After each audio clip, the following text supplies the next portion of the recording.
درانو کتونکو السلام علیکم. زه محمد سلمان همدرد د حق غږ پښتو چینل خبري لنډیز کې ستاسو قربا اوس تاسو پام را اړوم د مهمو خبرونو لنډیز.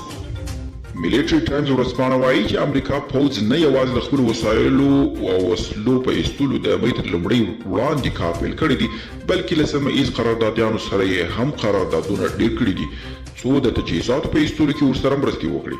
هند کې افغان سفیر فرید مامنځي له افغانانو غوښتنه کړې ده چې هند ته د کورونا ناروغۍ د زیاتوالي له امله له سفر کولو ډډه وکړي. دا مهال هندوستان کې د کورونا پیښې په بېساري ډول زیاتې شوې دي. د ترکیې ناستې په اړه د ملګرو ملتونو یوې چارواکي روز مازی دیکارلو ویلي د افغان سولې په اړه د ترکیې ناستې په اړوند د ملګرو ملتونو هڅې نه دي ځنډېدلې. او CNN تلویزیون وایي د امریکا دفاع وزارت په افغانستان ته د پاتې ځواکونو د خوندي ایستلو لپاره د نورو سلګونو عسکرو لیږد تایید کړی دی.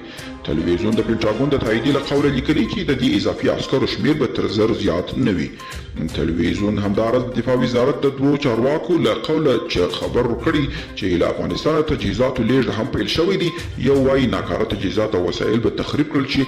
یو چارواکي ویلي فلحال تمرکز د هغو غیر ضروري او وسایلو پر لیږد دی چې نه تخریبیږي او نه هم افغان ځواکونو ته ورکول کیږي.